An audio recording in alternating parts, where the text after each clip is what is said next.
মধ্যপ্রাচ্যের রাজনীতিতে ইরান ও ইসরায়েলের মধ্যকার উত্তেজনা এক নতুন এবং বিপজ্জনক মোড় নিয়েছে। তেহরানের পক্ষ থেকে সরাসরি ইসরায়েলকে বৈধ লক্ষ্যবস্তু হিসেবে ঘোষণা করার পর ইসরায়েল জুড়ে এখন সর্বোচ্চ সতর্কতা বা হাই অ্যালার্ম জারি করা হয়েছে। মূলত মার্কিন হস্তক্ষেপের আশঙ্কায় ইসরায়েলকে বৈধ লক্ষ্যবস্তু ঘোষণা করেছে ইরান। বিস্তারিত থাকছে বিশেষ প্রতিবেদনে। ইরানে চলমান ব্যাপক সরকার বিরোধী বিক্ষোভ এবং এর ফলে সৃষ্টি বিশৃঙ্খলার মাঝে তেহরান সরাসরি আঙ্গুল তুলেছে ইসরায়েল ও যুক্তরাষ্ট্রের দিকে। ইরানের পার্লামেন্ট স্পিকার মোহাম্মদ বাকের কালিবাফ এক কড়া হুঁশিয়ারিতে বলেছেন, যদি যুক্তরাষ্ট্র ইরানের কোনো ধরনের সামরিক হস্তক্ষেপ করে তবে ইসরায়েল এবং এই অঞ্চলে মার্কিন ঘাঁটিগুলো হবে আমাদের প্রধান টার্গেট। এই হুমকির পরপরই ইসরায়েলের প্রধানমন্ত্রী বেনিয়ামিন নেতানিয়াহু নিরাপত্তা ক্যাবিনেটের সঙ্গে জরুরি বৈঠকে বসেছেন। ইসরায়েলি প্রতিরক্ষা বাহিনী আইডিএফ তাদের আকাশ প্রতিরক্ষা ব্যবস্থা আয়রন ডোম, ডেভিডস স্প্লিং এবং অ্যারো-3 সিস্টেমের পূর্ণ সক্রিয় রাখার নির্দেশ দিয়েছে।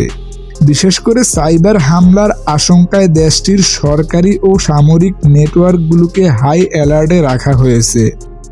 প্রশ্ন উঠেছে, ইরানের প্রধান টার্গেট কি এবার সত্যি ইসরায়েল হবে? বিশ্লেষকরা মনে করেন, ইরান এখন 3 ধরনের চাপে রয়েছে।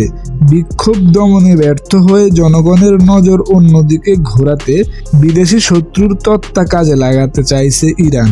ডোনাল্ড ট্রাম্পের সরাসরি সামরিক হস্তক্ষেপের হুমকি ইরানকে কোণঠাসা করে ফেলেছে। হিজবুল্লাহ এবং হুতিদের মাধ্যমে ইসরায়েলে হামলা চালানো ইরানের দীর্ঘদিনের কৌশল।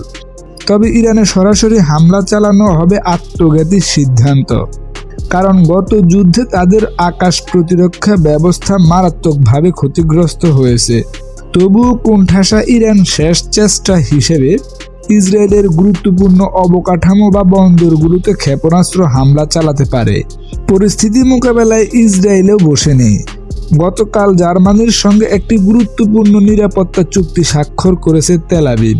এই চুক্তির মূল লক্ষ্যই হল ইরান ও তার মিত্রদের ড্রোন এবং সাইবার হুমকি মোকাবেলা করা।